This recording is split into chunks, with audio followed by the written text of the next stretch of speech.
Hello mga ka-mentors! This is Teacher Kibyang and welcome back to my YouTube channel.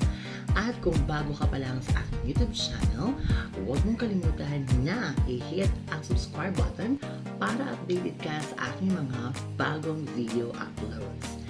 And for today's video tutorial mga ka-mentors, bibigyan ko kayo ng idea kung paano nga ba makakapag-send ng file, either Microsoft, Excel, PDF, or PowerPoint presentation man yan, gamit ang ating Messenger sa ating Android phone. Kasi kadalasan, nakakapag-send lang tayo ng file using our Messenger kapag na-open natin ang ating Facebook account sa ating computer or laptop.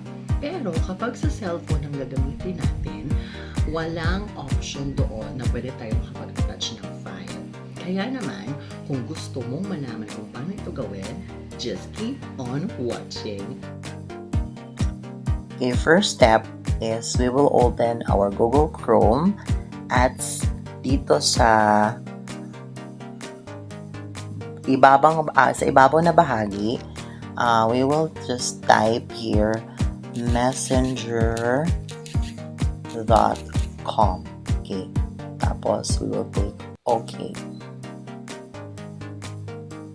Pagkatapos, pipindutin nyo lang itong 3 dots na nasa itaas sa may right side. Okay, tapos i-click nyo lang itong desktop side. So, ito na yung makikita natin. Okay, hintayin lang natin na mag-appear. Okay, so, dito na. So, click natin, for example, ito sa ito may isasend ka na file. So, ang gagawin mo lang, resize. Tapos, itong plus sign, i-click mo yung plus sign.